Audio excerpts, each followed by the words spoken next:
Hi guys, John here. Thank you for joining me. Pre-saving, is it worth it for your next music release?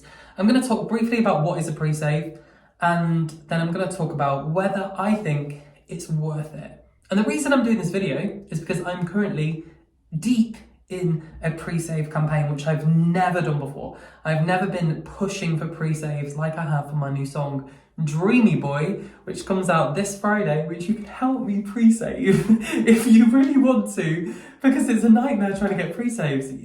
If you're a musician, you'll know how exhausting it is. Begging, oh my cat wants to come in this room, begging people for pre-save. So I've also come up with some other ways that I've been getting pre-saves that don't feel as degrading,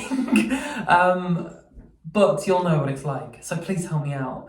Full disclosure as well, I'm no expert in this. I'm not super far in my career. I'm an emerging artist. I've got a fair amount of streams on Spotify. However, from Dreamy Boy, full disclosure, and this is with a push, I've been working hard every day for about 2 weeks.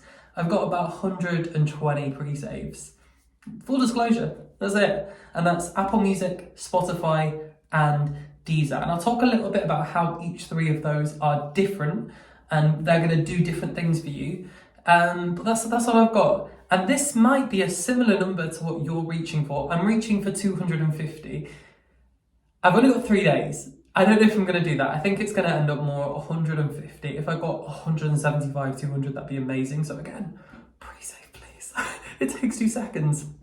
The thing with pre-saving is as well, there's some different websites that you can use. I use Tunelinx, which is a free, I've used for this particular one, which is a free service. And it's the only one that's free that I could find that could do what I wanted to do. I say it's free, it's cost me £5, that's it, £5 for a month.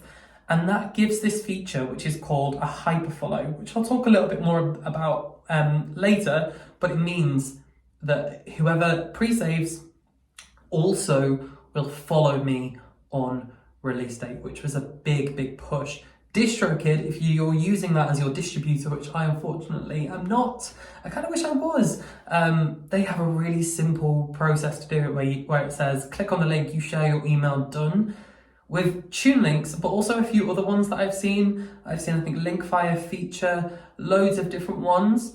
There is almost this feeling that you've got to sign your life away for just pre-saving, because it is free and it does take 20 seconds. So I think the only thing in my mind that could deter someone from clicking on it and then deciding not to pre-save would be if they read that they've got to give your email, you've got to give this, give that, give access to your Spotify basically. And the reason you've got to give access to these things is because your Spotify is because it's going to save the song for you. It's not going to do anything else. But of course, people have that fear when they see that list. So that's the only reason. So I'm hoping in the future, Spotify and Apple Music have some kind of function, and Deezer and Amazon Music I don't think has a pre-save, or unless I've missed a trick, I can't find it. I think if they did it themselves rather than through a third party place, I think it would just make it a whole lot easier if that was a thing. When you used to pre-order a song. So basically, what is pre-saving? That's a long-winded introduction. Pre-saving is what a pre-order used to be in the day, where you would pre-order an album or a single in exchange for money, and then on release day, you would get the CD through your door, or you would get the iTunes link, or whatever the download. However, pre-saving, you're not paying for a new track release. You're either paying for your subscription or you're not.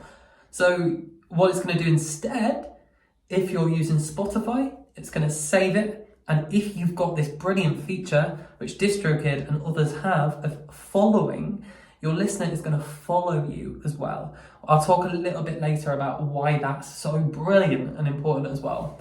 Apple Music is going to add the song to your library. So Spotify is going to save it. Apple Music's going to add it to your library because that's how it works. It's going to pop up on release day. You might see Apple Music does have a feature if there's an album coming out. You can sort of add you can add a song from the album and then add the whole album. And then on release day, the whole album will emerge. So that feature's already kind of there. It's kind of a similar thing. And then there's Deezer, which I'm not going to lie, I can't say how it works. I don't use Deezer myself.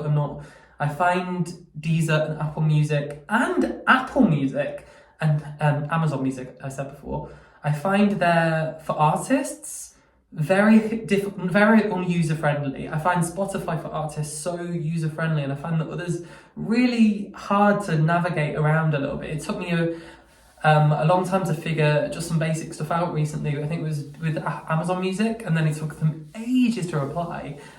So hopefully in the future there'll be a bit more of a user-friendly version of Deezer, Apple Music, and Amazon Music for artists. Which, if you're not using already, I might do a separate video on. If you need some help, let me know. Pre-saving, is it worth it? My story. Dreamy Boy comes out on Friday. Previous songs of mine have been under my name, John Thacker. I did a video talking recently about how I changed from John Thacker to John Joseph, my new artist name. In that process, I lost all of my followers. So I was thinking, how can I get followers really quickly for this release and then build on that? Pre-saving. The pre-save, hopefully, if Tunelinx work, which I will do a video on with my 120 pre-saves so far, hopefully that will suddenly do a surge of followers on release day, and that will trigger, the aim is that it's going to trigger some algorithms with Spotify that suddenly loads of people are following. Followers are big for Spotify. That's very important. And saves. If you're not saving music already, save it, because it's going to tailor, the radio, some different release radar playlists to you as a consumer. But also it helps the artist out, because if you're saving a track, it's almost like you're giving it a little download, because you're giving it a little push in Spotify's direction by saying, I like this song. So they're going, okay, if you like this song, the algorithms will hopefully then match it with similar artists to you. The downfall of what I'm doing. So I've got 120 pre-saves. That's been a lot. I don't have a big fan base, it seems, and I'm trying to build my fan base. I recently got funding from Help Musicians, and the whole point of this campaign is to start building my fan base. And I've been using things that I've not used before, like TikTok, which I'm just starting out on, and a few other things to try and build that fan base as a musician, do some gigs, blah, blah, blah. I've got a whole plan out. But what I decided was in my plan, because it's very overwhelming and it can be almost like a social burnout. I'm going to do a separate, not social burnout. It can be a burnout generally, trying to get everything done before, during, and just after a release, because there's so much to do. I've even got PR this time with a PR company, and I've still got, it's like a full-time job. The amount of stuff that I've got to do for this song release is insane. There is so much I've got to do still. And I feel like I'm still missing things because I physically can't do it as one individual. So my plan has been an amalgamation of different targets that I want to do. So it isn't just the pre-saves, but as I said, I had a target of 250 pre-saves. And I found that quite difficult to achieve, asking just people I know, because a lot of people say they do it as well and then they don't realise I can see their names. So I'm like, oh, thank you, but also I don't want to say that you've not actually done it. But one thing that I did found was useful was using Instagram as a tool. So what I would do is I would see who is releasing a pre-save and then send them a message going, how would you feel if I'd screenshot that I've pre-saved that song and saying, how would you feel about doing it back to me? And every single artist, I would say I've got about 80 pre-saves from this that I've messaged, and saying that I pre-saved their song has pre-saved back to me. So that's a really, really useful tool. Artists supporting each other. Now we're getting onto a little conversation that I'm going to try and be brief about, but I feel like I'm rambling quite a lot on playlisting. So the main purpose of these pre-saves is on release day, instead of it just going like starting from zero, Basically, nothing's happened, there's no activity, and then you're building the activity. Before the release, you've already laid some groundwork so that by the time it's released, your followers are going zoop on Spotify and on Apple, Spotify, and Deezer. You've already got some saves. So people are saying that they like this song already. You've already got the upper hand. And the aim of that is that you're getting on Spotify or Amazon. Oh, I keep saying Amazon. Apple playlists. Why is playlisting so important? I could do a whole video talking about this. For me, I know there's a lot of conversation about this, what's a fly? A lot of conversation about, is playlisting as important as other things? Because obviously, social media is huge at the moment at building an organic fan base. And the issue with Spotify playlisting sometimes is that you might get on a playlist that might not be right for you. And as soon as you leave the playlist, hopefully you've gained some followers, but maybe not. And there's also people there's these third-party companies who advertise as like, buy like 10,000 streams, and there's an issue with botting, which can also really look bad if Spotify can see that, because it's really obvious if you've got a sudden random peak and then as soon as you're dropped from a playlist, it goes zoom to zero and you've lost all of that. You're not going to get listeners again. And then what's the point? Like, you want people to be listening to your next release, waiting. You want a fan, basically, someone to click follow on your profile or follow you on Instagram and TikTok, or at least just be aware of your music going around and listen to a song again, not just listen to it once while they're listening to the playlist and then don't really know anything about you or who you are. They just listen to it. Maybe they didn't even listen to it if it's a bot.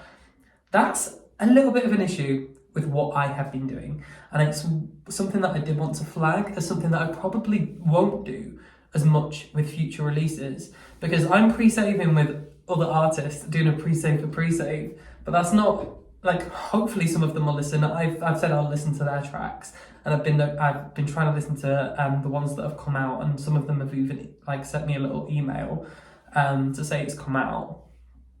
But it's not the target audience that I'm going for. That's why people use targeted ads on social media, and also TikTok hashtags and stuff are so useful because you can target your audience and then you're going to get organic fans and listeners, and that's going to really steadily build a great strong fan base of core listeners who want to listen to your music, not just have been fed the song. So that's a little bit of an issue with what I've been doing. So the only reason I'm doing this with my first track is to boost my followers and get that sort of core, like follow base to build upon. And also I just think it can never be a good thing. I'd rather have it than not. I'd rather have pre-saves on release day than not. But saying that, I'm not putting all of my eggs in that basket. Obviously, as I said before, I have got PR luckily for this, the first time ever. I've never had a PR before, which has been really helpful so far. Well, I say really helpful. I'm not sure, I've not had any results from it yet, but fingers crossed. But no one's ever going to push your song like you're going to push it. And so I'm trying to do TikTok as well. I'm going to do an ad on Instagram as well to try and target who I want, who hopefully will click through to my Spotify page. I'm just doing the pre-saves because it is free. It just takes a lot of time and I've never seen the results of it before. So hopefully if I have 150, then I will be able to see some kind of outcome. The goal obviously would be to get on an editorial Spotify playlist. You obviously pitched that yourself a little bit before, but I've heard, I don't know the full details, so I'd love to know more, but I've heard that you have to have a certain amount of pre-saves, certain amount of followers and a certain amount of listeners on the song before they'll even listen to it. That's just what I've heard. I'm not sure if that's true, but it seems like, you know, Spotify are getting a mad, crazy amount of songs every single day. Surely it wouldn't be economical for them to listen to every single song, only ones that are reaching a certain level of blah, blah, blah. So maybe it will. So on release day, I will let you know how I get on, and maybe if this is a similar number to what you're looking for, you can maybe, it'll give you an idea of what results you're going to get from it. And then that can make you decide for yourself, is that worth what you're putting your time in? I'm going to do a separate video about different ways that I'm promoting this track, what I found successful. There's a million other things, isn't there? You know, Submit Hub, blogs, radio, all of that stuff. And as I said, it can be very overwhelming. Pre-saving, I do think, is worth it if you have the time, because why not? Why not? Because it's, like I said, it's free. You're getting that follower, which is for Spotify, and which is really useful. I've had a lot more for Spotify, a reasonable amount for Apple Music. I've had just a couple for Deezer. I'm not sure if that's just maybe where I'm based. I've not got as many listeners or people who I can directly reach out to who seem to be using Deezer. And so I'm not going to be able to use that as an example. But hopefully with Apple Music and Spotify, all of this pre-saving work will amalgamate to something. And hopefully Tunelinx does work. I've never used it before. So hopefully I haven't been conned out of my £5. But yeah, I would say it's worth it if you've got the time, because why not? On release day, it's much better to have them that spike to start off with, rather than starting from a base level. And hopefully it will make release day, I'm hoping for me, a little bit less overwhelming. All of the things that I've been doing, I've been trying to make release day a little bit less overwhelming. And instead, I usually start promoting the song, like I'll release like the artwork, but in the past I would start on release day. I would start submitting to bloggers, start submitting to radio, start submitting to Spotify playlists from release day, because I had the link. But now this has changed it. I can even get the Spotify link beforehand, and it's changed my whole like outlook of it. And having just a few things in place, I think, will make a big difference to the spike, hopefully to the algorithms and just general. So I'm going to say, if you've got the time, why not with pre-saving? It's the only thing it's costing you is your time. And if you've got any clever ways that you've got some pre-saves, because I've only got 3 days, please let me know, because that would be incredibly, incredibly useful. And of course, again, please pre-save my song. I'm going to do a few different videos talking about all stuff music, because I feel like I've got so much to say about it. One, music burnout. I think that like the amount of work to do is insane. How I'm promoting this release and what I found successful. I'm going to do a follow-up to this and see the results of my pre-save. And also just I want to evaluate my whole process with promoting Dreamy Boy and then use that for my next release. So I'm going to look at all of the data that I get from Dreamy Boy and then hopefully build that on. There's like a rumour that you need to have and release every 6 weeks for a certain amount of time to build the momentum. So I'm hoping to do that. I don't actually have my song that I want to release finished yet. So I'm thinking maybe it'll be about 8 weeks, so maybe 2 weeks, 2 months from Dreamy Boy. Because it's so hard, because it's so much work. I don't know how, it almost sucks the creative life out of it. But again, that's a story for another video. If there's anything that I've mentioned that you would like me to talk about more as well, just let me know. And I hope you enjoy Dreamy Boy. I've worked really hard on the song and I love it. And I hope you love it too. It comes out on Friday.